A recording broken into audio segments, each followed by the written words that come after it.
Lena Zagora, you are here in Portugal about this project, this movie, this shortcut, Stolen Memories. You have just arrived a few minutes ago. How do you feel about being here in Portugal at CLIT Festival?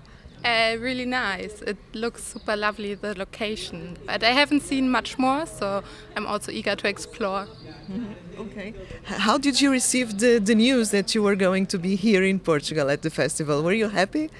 Yes, really. I mean, kind of came through a colleague. She was kind of managing it, but she was asking if someone wanted to go, and I was really looking forward to it. I was really excited. The location seemed lovely, and the name and the concept sounded so cool. I really wanted to check it out. Okay, you have a project, a foundation, in which you try to match stolen objects of people in Holocaust with their owners or their relatives. How does it work? What can you tell us about this foundation? So they're called Arolsen Archives, and they're a center in Germany based, and it's basically their job now to find the relatives again, which is really hard, to find the relatives of those leftover objects from the concentration camps. And were quite successful so far, but they still have quite a few objects left, I think around 2,500. And it's getting harder and harder every year to find those relatives, because now often the people are dead that they belong to those items, and finding now the children or grandchildren, it gets harder with each generation to find the match to the object, basically. Okay. And yes, so this is a bit one of the reasons for those movies and the project. What kind of objects are we talking about? So I think those are like super unique to the person and can be incredibly different. I think a lot of them are quite small, because it often was what the people had with them when they were arrested. I think in the movies there, for example, sometimes it's a wallet or it's any kind of jewelry, but it sometimes can be also just a letter. It's really quite different. Yeah. And the relatives, the grandchildren, for example, do they? I don't know. They look happy. They look sad when they see those objects. How do they react? I think it's a bit of both. So Arozen, they also made some movies out of those relatives, kind of just explaining how they felt when those letters arrived. And I think it's a wide range of emotions, and it's quite different for everyone.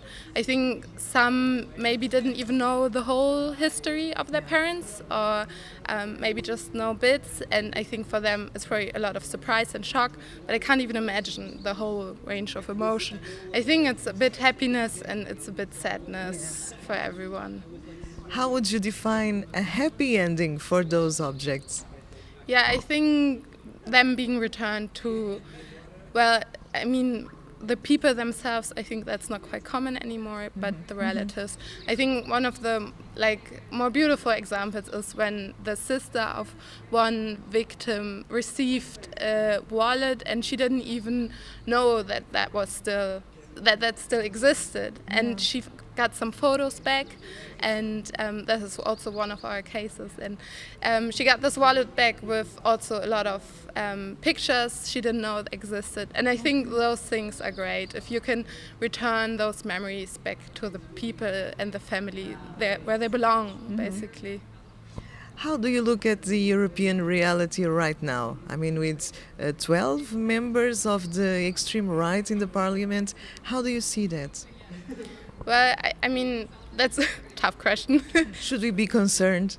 I mean, yes, of course we should be concerned, but I think those projects are, especially now, that's why they are so important right now, to educate the people on our history and to basically not repeat the mistakes we made before, and to educate the people on how it happened in the past, how quickly everything escalated and how bad it got.